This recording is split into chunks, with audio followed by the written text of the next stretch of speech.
Fill her up. You're listening to the Gas Digital Network.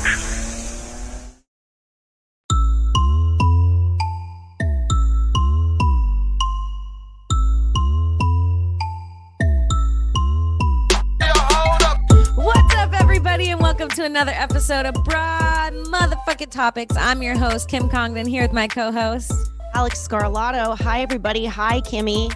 My heart has been empty these last few days without I know. you. Have you been sad? I'll tell you honestly, my first night in this bed without you was straight up difficult. Like I was like lonesome. Like That's how I hope everyone feels. I would turn over to see spending you. a few nights in bed with me. Yeah, I would turn over to say something to you, and I would remember that I'm alone. I mean, we slept together in the same bed for like 3 weeks.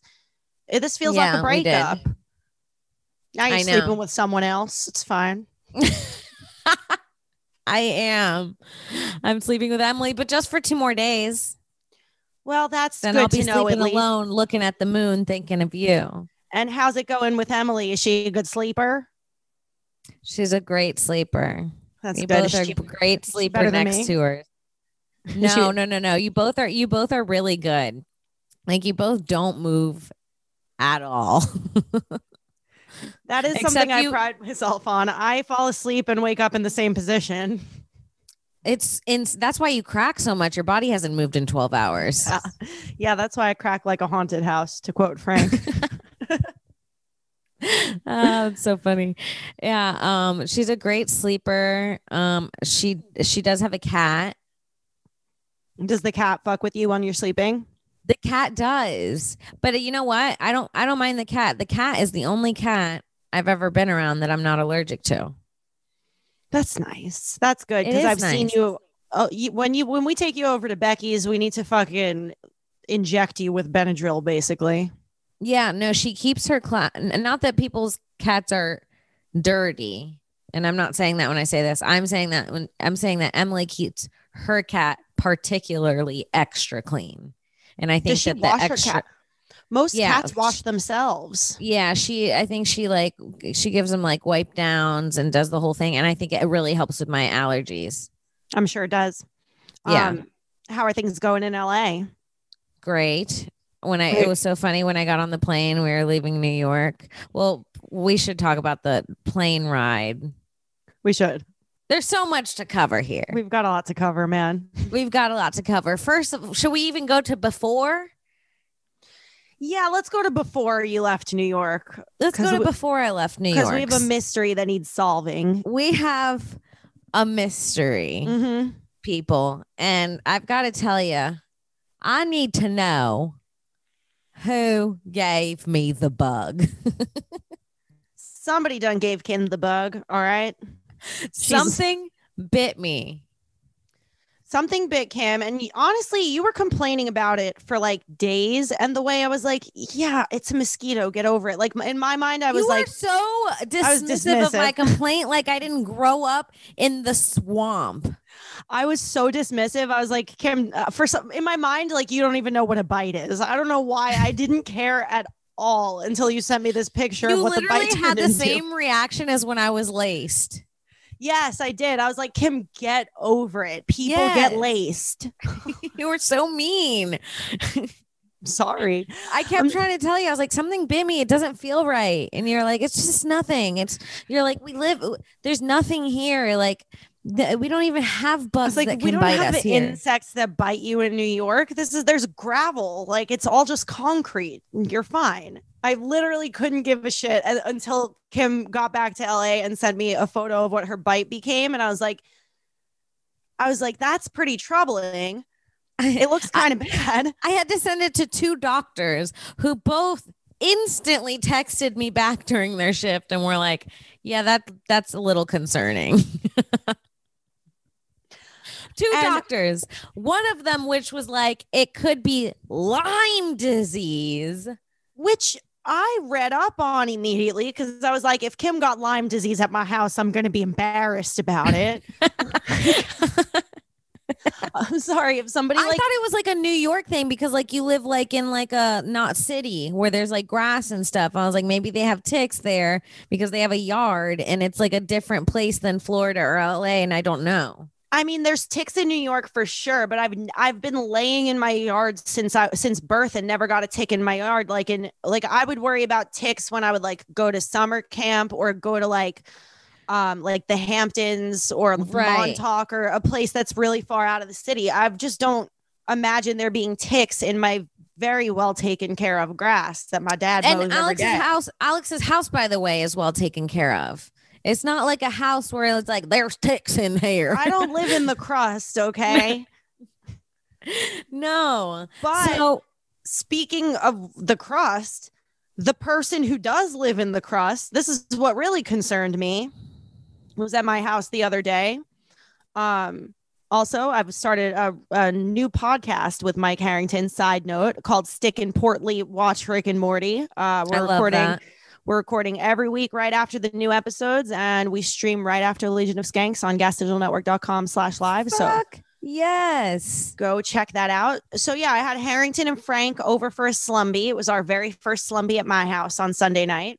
Yay. And Harrington's laying on the ground next to my bed, and I go to look down at him, and what do I see but the exact same fucking bite mark that you have?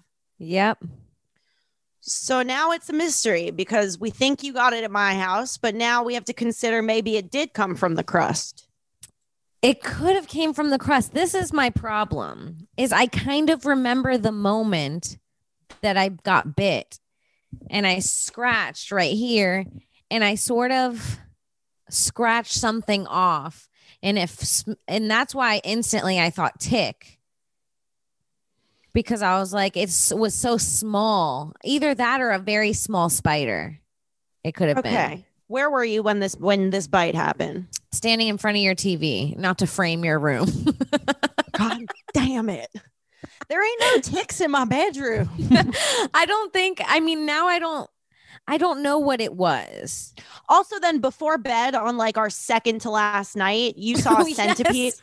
By the way, a little fly just flew past here. Most terrible. What? I swear to God, as I said the word centipede, a little fly flew past my camera. It just looks like I have an infested bedroom now. The fly in your room? Oh God, the fucking horse fly. Wait, I think you have a bug problem and you're in denial. I have one of each bug in my room, just one of each. Like they've all decided that the bug convention where they all swap information is going to happen in my bedroom. Alex is the bug version of Snow White. Yeah, like this cute forest animals. It's like ticks and they send, yeah, like every fucking type of bug has sent one representative from its fucking gene pool to my bedroom to have a little convention in the walls somewhere. There was definitely a fucking horsefly that lived all 3 weeks of Kim's visit. I swear to God, the thing never fucking died. On day one, it must have been the oldest horsefly in history because it truly lived. We Googled it. We're like, you should be dead. Literally, the first night it was annoying us so much. And it would do this thing. It was like sneaky. It was like smart. Would attack us. We would hear it buzzing around and we would comment on how annoying it was going to be and the fact that we would have to kill it. And as soon as it heard that we were ready to fucking kill it, it would just stop. Like we would go dead silent for such a long time that you had to assume that it flew out of the room. We're like, oh, it's gone. It's not an issue anymore. And then it would wait until we got like we're like starting to drift off to sleep and we're like really quiet and it would fucking come buzz in our ears. Yes. It was a nightmare. Hold on. Let me close this real quick. Sorry. No problem.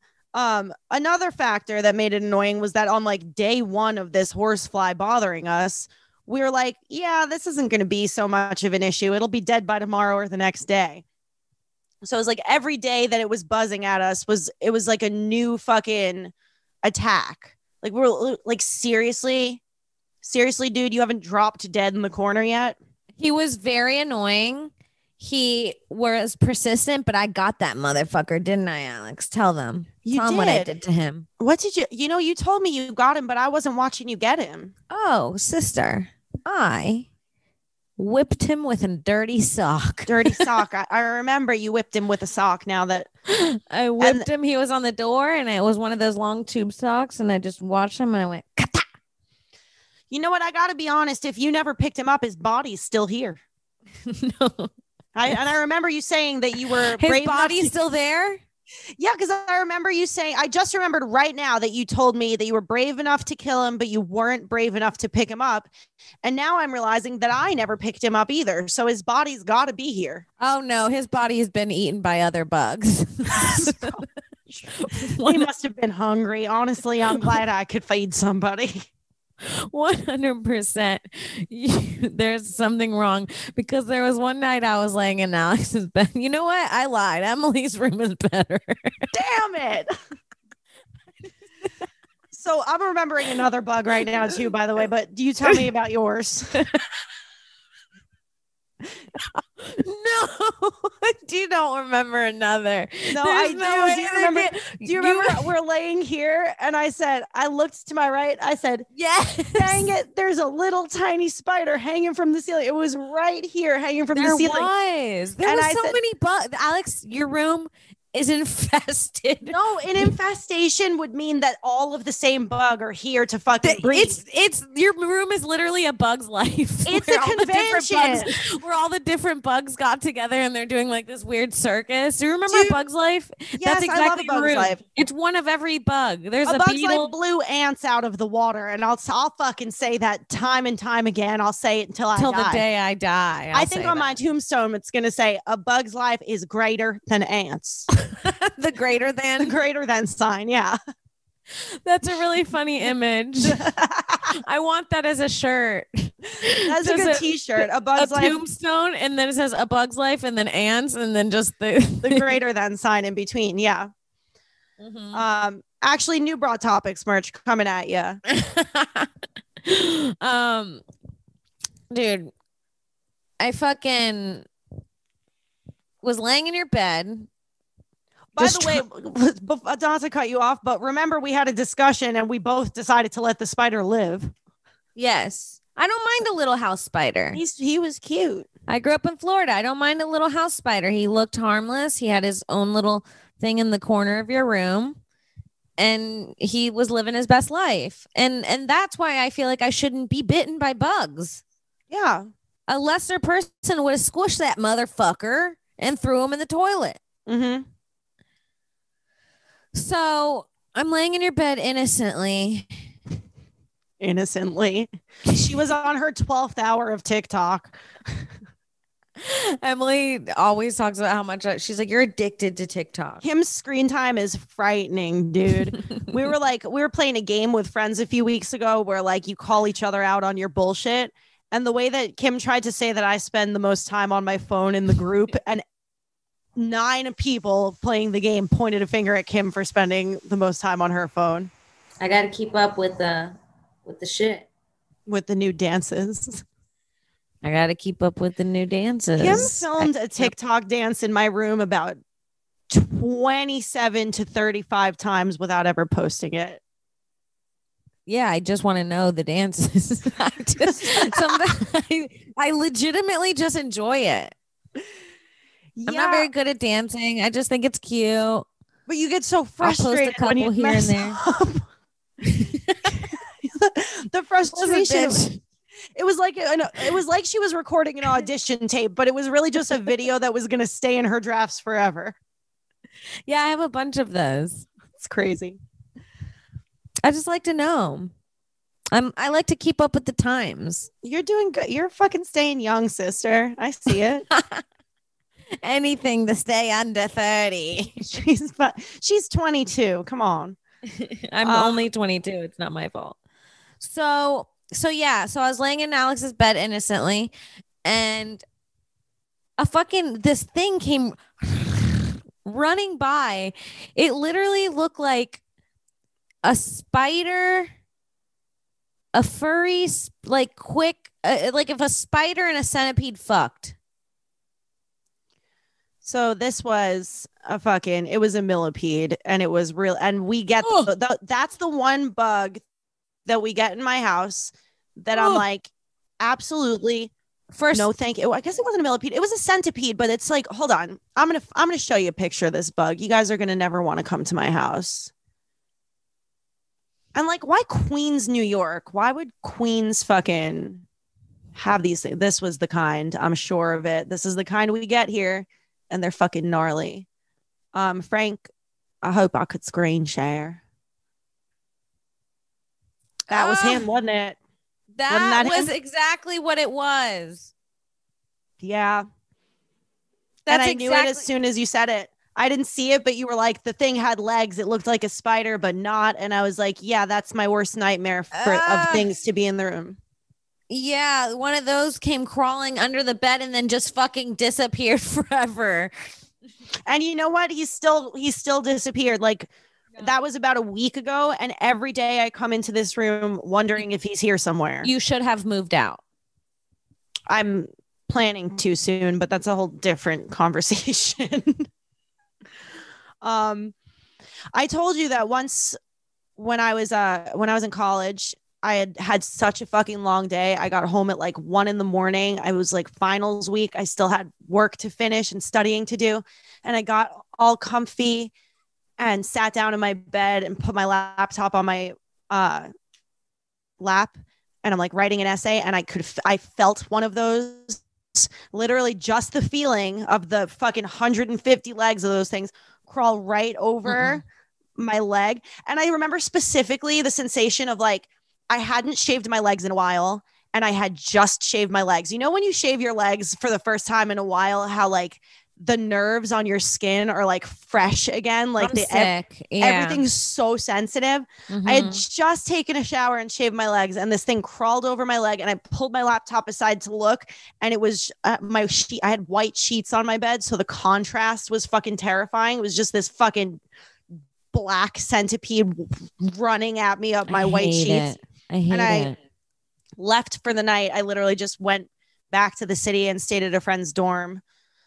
Because I was like, I was concerned I was never going to sleep in this bed again. And those bugs have been in my house since I was a kid. Like, that's the bug that for my whole life I've been afraid of. But never have I seen one until that day. I've never seen one not on the floor or on the wall. Like, they usually stick to the floor and the wall. They like to hide in the corner so that you can't kill them.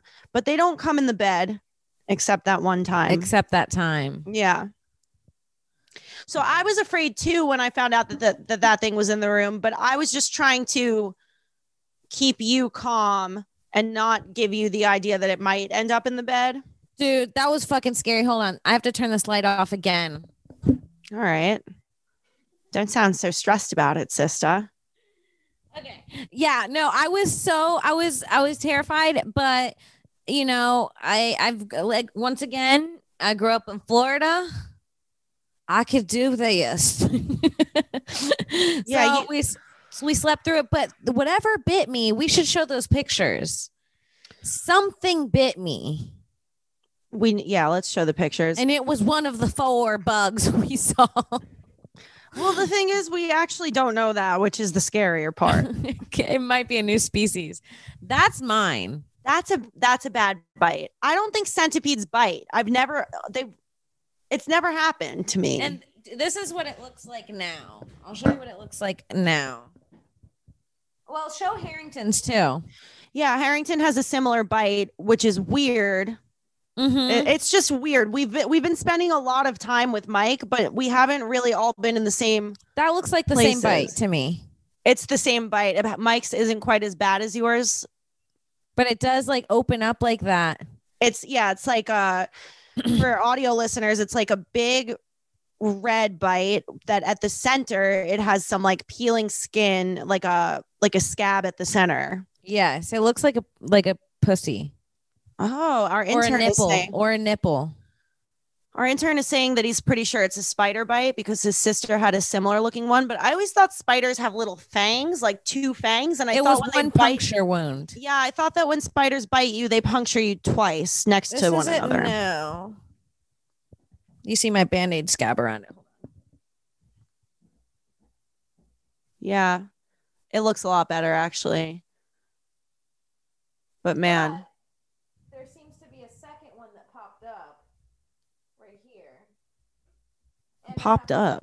And then I have one right here. That looks like a mosquito bite, Kim. I don't mean to be dismissive again. Wait, no, listen. Get your mic. You dismissive ass bitch.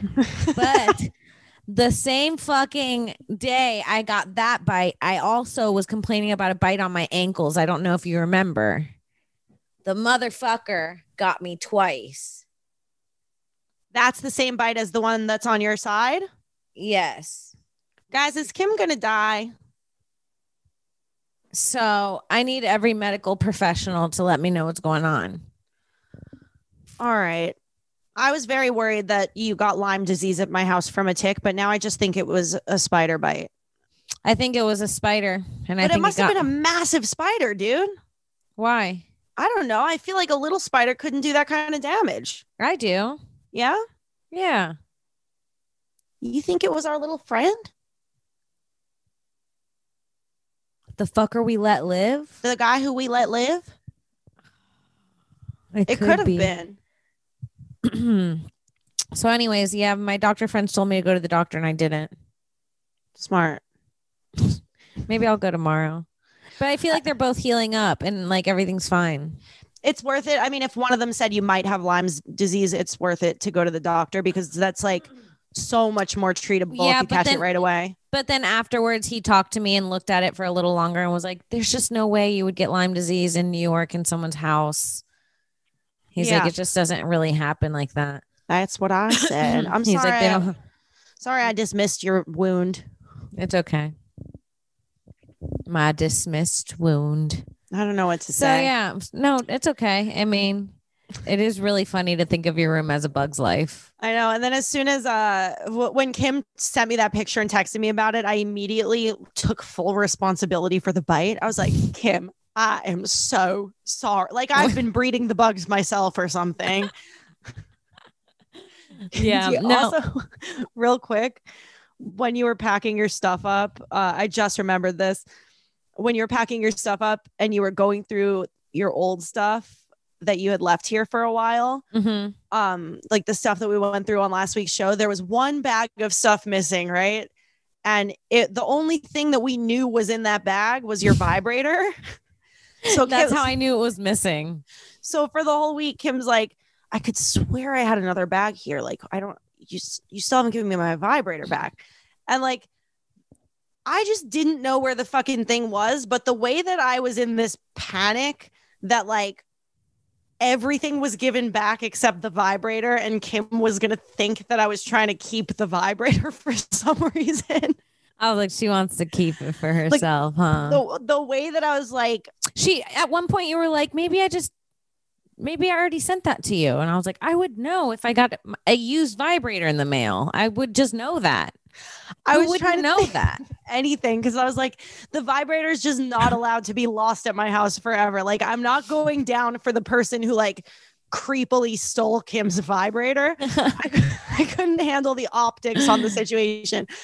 I went on a fucking manhunt for this thing. And I was so relieved when I found the bag with the vibrator, dude. I was like, thank God we could just be normal friends now and not a girl who maybe stole another girl's vibrator. Yeah. Yeah. So that was just a fun fact. And then we brought Harrington along for the ride at the airport. That's right. When I had to drop Kim off at the airport. I needed help. I moved all my shit around the country, so Harrington helped. Poor Harrington in a boot was helping move my my suitcases and shit. Yeah, Harrington with his little fucking broken foot still helped. Sweet. It was nice. I introduced Harrington to some music in the car and made him sob. Yes. Can you just say the name of the artist? Because for people Jessie Reyez. For people who know, if you know Jessie Reyez and you know Mike Harrington, just know that a song by Jessie Reyez made Harrington cry just crocodile tears down. I mean, the story that went with the song was Kim told cinematic. Kim told a cinematic story about the first night she heard that song, and it had Harrington bawling in the backseat of my car. We couldn't even make fun of him for it. It was so sweet. The story was good. The story was good. And Harrington was So sweet and so into it. He couldn't handle it. He kept repeating lines from the story. Like, you know, and he was like through his tears, he was like, and then she played it for you live. Yeah, if you haven't, go listen to Jessie Reyez, her Kiddo album. It's incredible. And It's then thank great. me. And don't cry or don't listen if you don't want to be super sad. But yeah, it was great. Also, Harrington's tears literally made me emotional because you were leaving. And I started. Yeah. And when Alex started crying, me and Harrington both got so serious and went, no. Got mad at me. I made it about myself in a split second. I literally saw Harrington crying, started crying, and said, I just don't think it's really fair that you're leaving. What a weird way to say that. Such a fucked up thing to say to your friend who's like trying to start things over on the other side of the country. I just don't think it's fair that you're leaving. I just don't think it's fair to me. Yeah, I felt bad about that. I'm a psychopath. It's okay. It was cute. And then yeah, you guys dropped me off and I was on my way. Yeah. And then in the car when we were going back, when I was dropping Harrington off, I was like, I don't think it's very nice that you wouldn't let me cry. And he was like, cry all you want. I just didn't want you to make Kim sad. So I thought that was really sweet. That's too. really sweet. Yeah. That's really sweet. Man. Yeah, it was nice. I got to LA. It was funny. I got on the plane.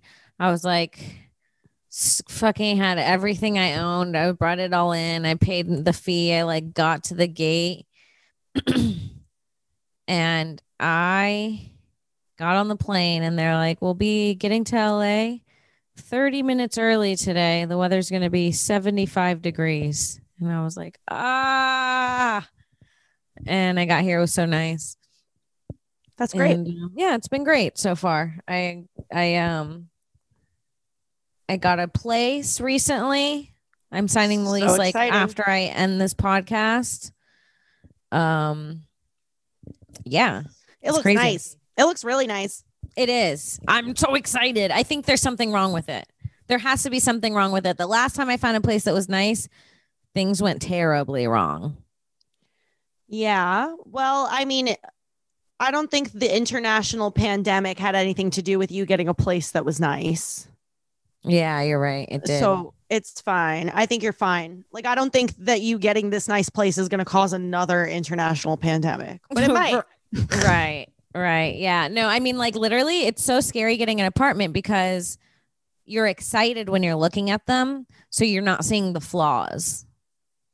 You don't see all the shit that's wrong with it until after you sign the lease and you're like settle for a few days and you see what it's like at night and during the day. You only see it for like less than an hour. It's this thing you're going to live in for a year and you see it for less than an hour. Right. Like in New York, you see it real quick. And then when you actually move in, you hit the time of day where the radiator starts making that noise that's never going to stop. And you're like, oh, I wasn't prepared for this. Yes. Yeah. That's exactly what happened. I moved into a place in New York and I moved in and you lived there for 3 days. Yeah. Yeah. Yeah. I lived there for 3 days before I was like, I can't live here. It's literally unlivable. First, it was a fourth floor walk up, which is fine, but it had no buzzer.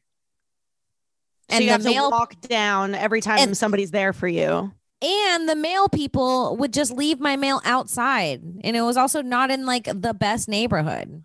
And when I remember coming to help you move in, and we would continually have to avoid cockroaches in the hallway. Yes. So there was no bugs when I went and looked at it in the hour. It was like, so they must scare the cockroach. They must do like a dance and scare the cockroaches away. They put on a scary mask. Wasn't cheap. It wasn't cheap. It was like big and nice. You know what I mean? No, this was a good New York apartment. It had a living room. It had a full kitchen. The bathroom was nice. Bedrooms. It had 3 bedrooms. It was dope. Yeah, it was really nice. And so I was like excited to move there and we get there and then suddenly there's these cockroaches everywhere, and like, they were like different they were like species. unafraid. Like I mean, every New York apartment low key has cockroaches, but they live in the walls and they stay in the walls, and that's what they're supposed to do. Mm-hmm. These guys were like fucking busting out. They were going to the grocery store. They would walk down the stairs like the path that humans would take. Like instead of going through the stairs. Yeah, instead of going through the walls, they would go around the stairs and down the apartment hallway and down the next flight. It was fucking crazy. Yes, they were humans. They were friendlier than the neighbors, truly. Then the second thing was the neighbors had like 3 kids upstairs who would just run back and forth all day, which honestly, that's not even truly not a deal breaker for me, because something about hearing kids like playing doesn't bother me. Yeah, I mean, it's like nice. If you like kids, then you're like happy to see I don't them mind. happy. They're just like kids playing and like whatever. It's like my whole thing about apartments is like shoes on and started practicing, and right. That's when it's an issue. Right. But then one of the biggest perks is it was right off the train.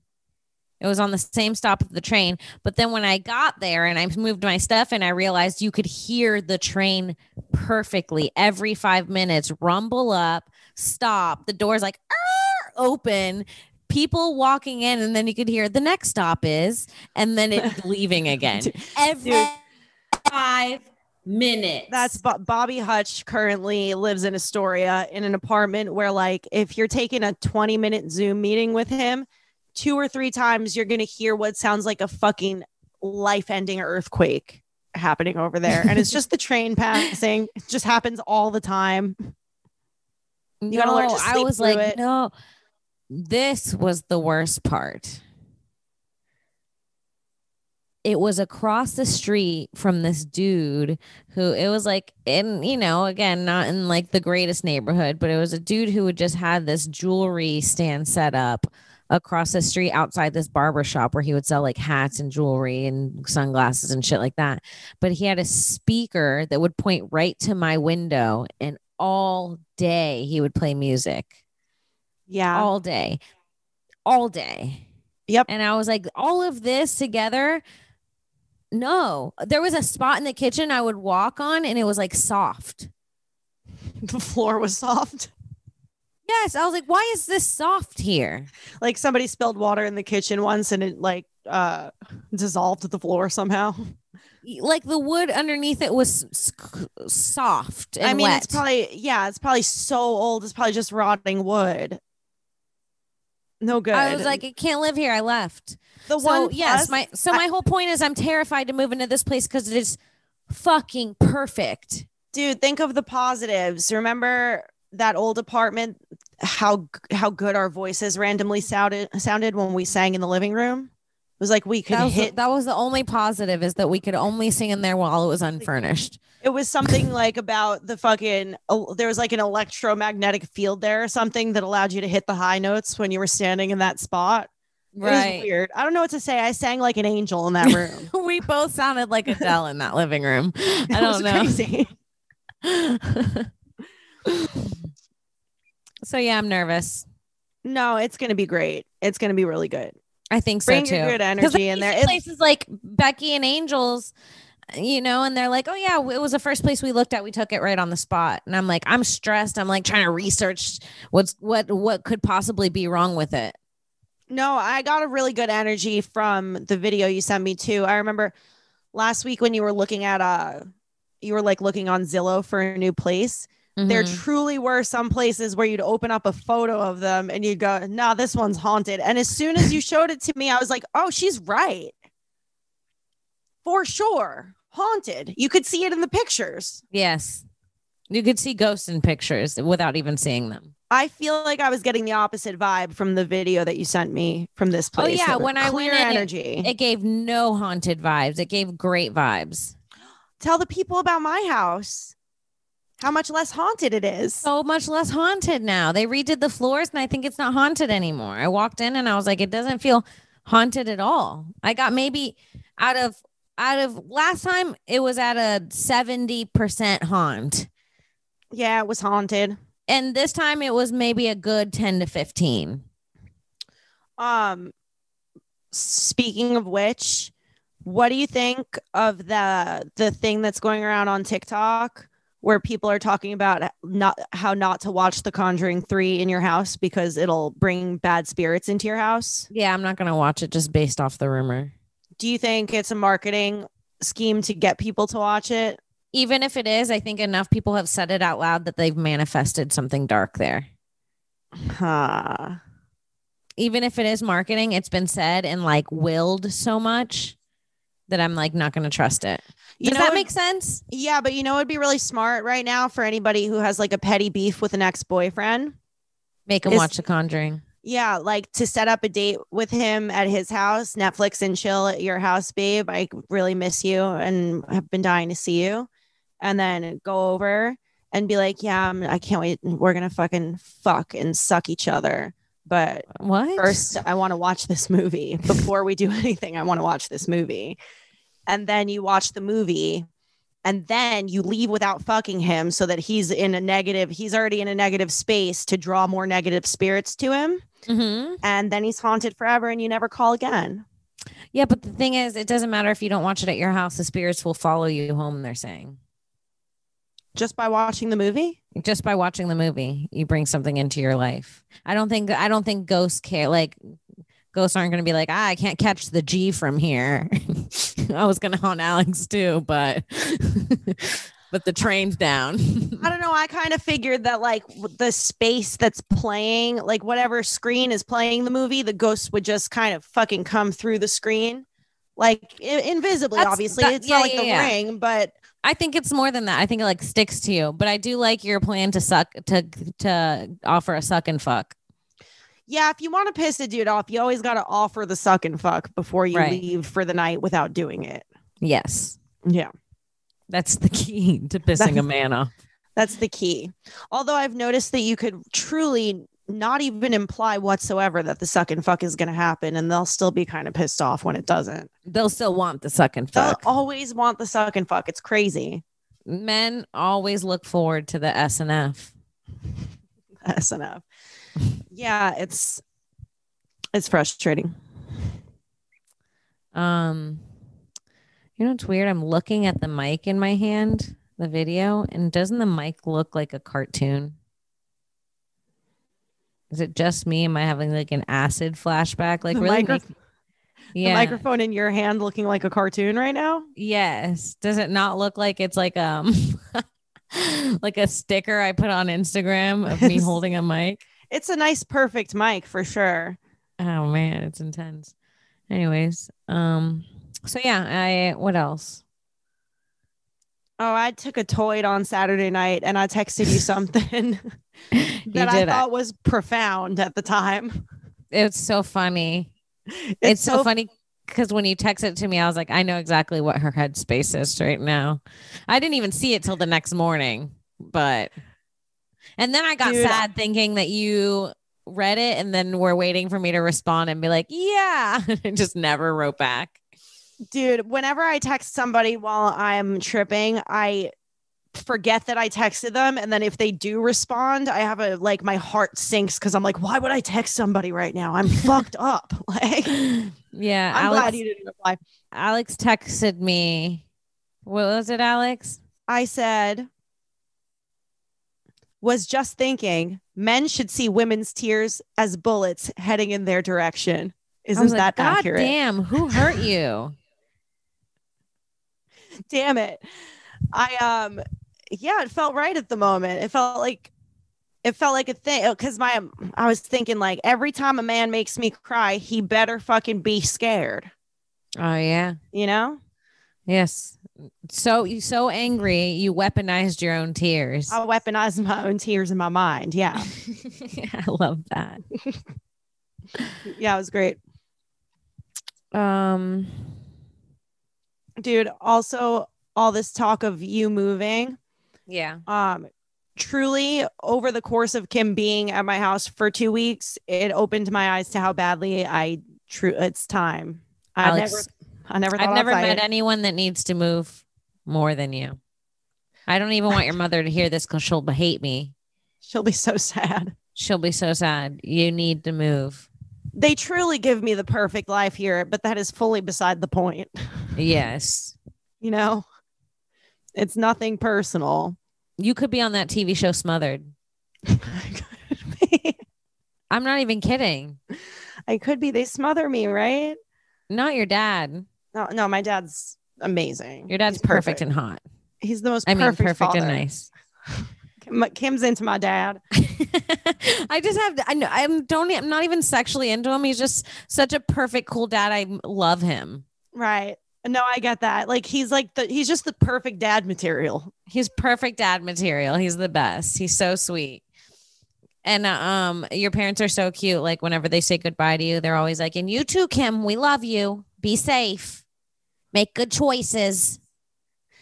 We might have said this on a show last week, but I'm not sure. We went into the backyard one day and my dad was like, now kids, there's bees out there. They're around that one tree over there, but don't worry. They're not going to sting you. You can go out and don't have be your scared. Fun. Don't be scared. Don't be scared. And I went out with Alex. I was like, Alex, we're almost in our 30s.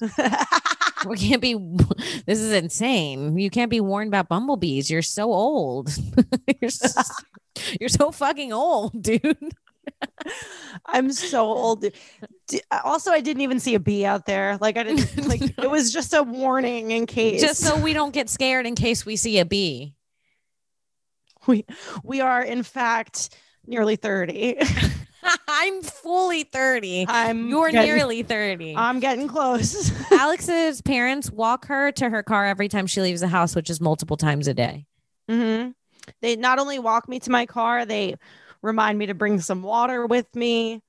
Then I get in the car. I have to roll the window down to say those last few words to them. Sometimes they lean in, give me a kiss, like I'm in a fucking car seat. It's a lot. It's a lot. Like there's never like Alex can't just be like, oh shit, I got to grab my stuff and run.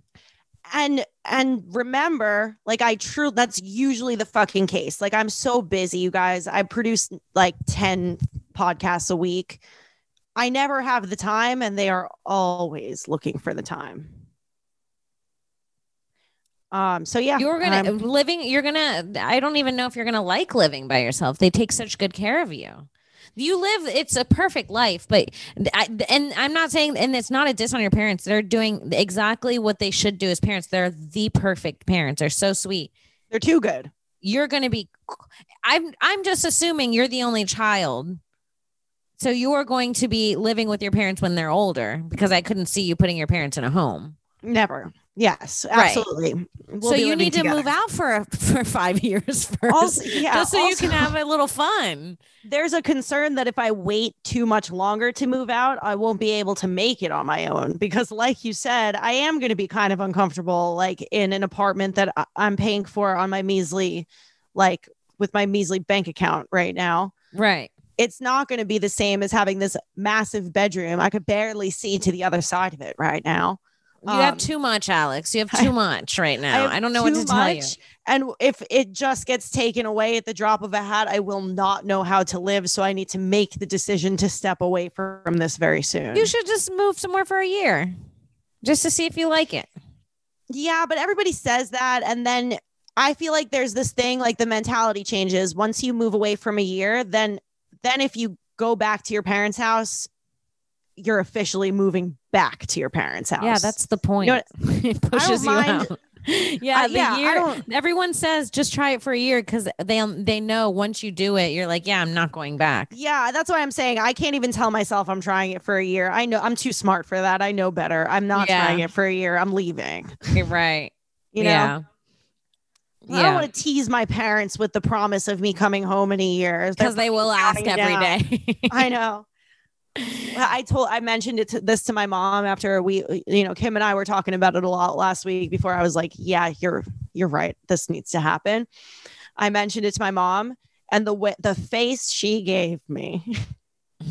I mean, like I was making the biggest mistake of my life. She's going to be so upset. I know. It's like, it's going to break their hearts. It's going to break their hearts. I'm 28. Okay. Yeah. It's fine. Yeah. They truly got 10 more years than the average person in America. I mean, I could have, it wouldn't have been so traditional, but I truly could have gotten married 10 years ago and started having kids 7 years ago. Right. And it also, you will be living a 20-minute drive away. You're not moving anywhere. You're going to be so close. You'll be there every weekend if you want to. It's so dramatic. And truly, I'm excited for it. I'm not going to do it until like the fall, and I'm excited about it. But also, there's times where I think about it and I'm like already wanting to stay home. Of course. It's scary. It does seem scary. I get where you're coming from with being scared to move into this place. I spent damn near a week in Jumanji in your room, and I didn't want to leave at the end of it. Dude, it just sucks. New York City, and wherever I go, there's going to be fucking more bugs than here. I know that. That's true. Yeah. Sucks. Yeah. And then it's like, bugs fucking suck, dude. I just wish that we could actually just end the entire insect world. It's like when you get New York City's not even bad for bugs, like besides like the fucking roaches, I guess, which I'm not dealing with. It's not so bad. And then you want to like go on vacation to someplace nice, and you get there, and the first thing is like bugs that are 3 times the size of the ones that are here. Yeah. Like, man, the nicer the place. There's bugs everywhere. It feels like truly the nicer the place you go, the worse the bugs are. Like in Hawaii, in like the jungle where it's beautiful, the bugs are going to be fucking awful. Yeah. And in New York, where it's like all concrete and shitty, there's still a lot of bugs, but they're like small. Right. Yeah, it's a lot. I mean, but you'll find something. It'll be great. You'll enjoy it. It'll be fun. I think it's a good idea. I think you'll have fun. Like, you should have a year where you're like, you have your own place. You're like, you can host your own parties. Like, you do all that shit, because you're probably going to meet someone and get married soon. Like, you only have a very little amount of time to live by yourself if you're planning on getting married. Man, that sounds like a whole lot. I don't plan anything. I stopped planning like 4 years ago. As soon as I started working at Gas Digital, actually. Every other plan in life that I had went straight the fuck out the window. Yeah. Truly. But that's also a good thing, I think, because plans cause anxiety. Like, I don't know, the idea of like, am I going to get married? When am I going to meet somebody? Like, how is there a deadline to all this stuff? That's where my anxiety comes from. I'd prefer to just be like, we'll see. I'm not like hard planning, but I'm going like, yeah, I'm gonna want to be married in the future. I know that much. I'm not saying like who I need to meet someone now. I'm just saying like I feel like you want to be married eventually. Oh no, you don't. I don't know. I want to have kids. Okay. That's the main, like, that's so you'll probably be living with someone is what I'm saying. Yeah. Like, you have that plan in your mind for the near future. So what I'm saying is, without putting all that pressure on yourself, you should just know that is a thought in your head, and sort of like, if you ever wanted just the experience of living by yourself, just know that these might be the years to do it. Yeah. Because you're going to have kids and you're going to be like, God damn, like, I had my mom on me and now I have these kids on me, and I've never had like time to wake up and make coffee and like sit in my living room naked and like fucking put music on and dance and like just not have a schedule on who wants me to do what. I'm particularly sick of telling people when I'm going to be home. I usually don't know when I'm going to be home, dude. I'll be home eventually. That's what I'm most looking forward to. Yeah. Just getting home. It'll be fun. It'll be great. You're going to get a place. I'm going to get a place. Your parents are going to love your place. They're going to love visiting. You can make them dinner at your place. It'll be cute. It will be cute. And speaking of which, for those of you who aren't obsessed with our Zoom episodes, as you should be, because they're pretty fucking good, just know that Kim and I will be having many a visit to record episodes in person once she gets this place. Yes, Alex and I plan on doing more in-person episodes for sure. Like, we're gonna start flying to each other more often and doing podcasts. We're gonna start going on other podcasts. We're gonna do more podcasts together. It was really, really, really fun the last 4 or 5 weeks that we had together. And you guys, so much fun. It really showed in the podcast. So I appreciate all the support that everyone's been showing us, truly. If you haven't, go give us a review on iTunes and subscribe to our YouTube, and check us out on Gas Digital. And if you're just checking out this podcast for the first time, tell a friend about it. Yeah, do that. Tell a friend who just like tell your most loneliest friend who just needs two nice girls in their life. Have them listen because they'll be a lifelong listener. If you truly like this podcast, it would be really, really sweet if you could just text the link to the podcast to one friend and say, I like this podcast. You should check it out. That'd be so nice of you. And you know what? Good karma will come your way if you do that. Yes. Kim and I are gods of karma. We send it out. We take it in. And we're going to put good things in your life for doing that. Yeah. I'll have Francis get on that. All right, you guys. Thank you so much. Where are we at? I feel like we did it. In my heart, it feels like we did it. Feels like the end. All right, you guys. Thank you so much for listening to another episode of Broad Topix. You guys can follow me on Twitter at Kimberly Congdon, on TikTok, Instagram at Kim Congdon. Follow me on Twitch. I've got a place now. I will be streaming again live a few times a week. I got to set up my schedule as soon as I get my place set up this week. I will be streaming almost every day. So we're going to pick that back up. Twitch.tv/QueenKong1. Make sure you follow me. You can subscribe for free with Amazon Prime. It's a really, really good time. I'll be doing giveaways and stuff on that soon as well. I will be doing a few shows in LA. I'll put those dates on my Instagram. I'm doing Supernova Comedy end of July and in June. I'll get those dates up for you guys, but I'm in LA. So if you're in the LA area, please keep a lookout. Fuck yeah. Check out my Twitter and Instagram at I am Alex Scar. Also, like Kim said, head to gasdigitalnetwork.com. Use promo code TOPIX, TOPIX, for a 7-day free trial with access to every episode of this show that we do on demand, bonus chats, bonus content, live chats. My brain is scrambled right now. Whoa, you guys know what you get. GasDigitalNetwork.com is the place to be. Make sure you go subscribe. You'll also get access to Mike Harrington and my new podcast called Stick and Portly Watch Rick and Morty. It's streaming every Monday after Legion of Skanks. It's a Gas Digital exclusive, so you got to head to the website if you want to get it at all. It's never coming out on iTunes or YouTube. And what else? Here's a crack. Oh my God. She left with a crack. I love that. Yeah, a little something for everybody. All right, guys. We'll see you next week. Bye. Bye. Hey, everybody, before we go, if you enjoy this podcast, you might enjoy some of the other podcasts available at gasdigitalnetwork.com.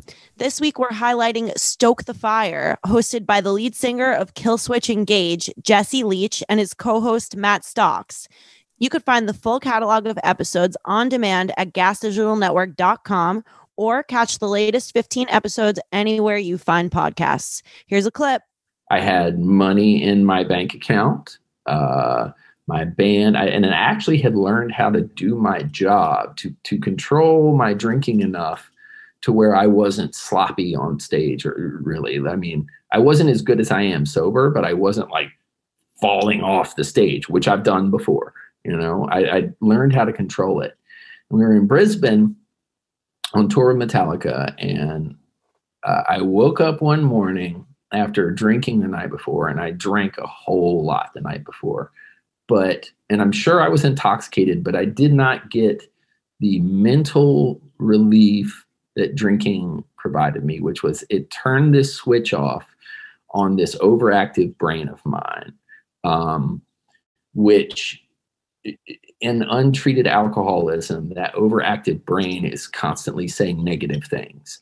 It's saying negative things about the world around me. It's saying negative things about the people around me. And it's most importantly, it's saying negative things about me. We all the lights are set to fight, trying to go, we know we try.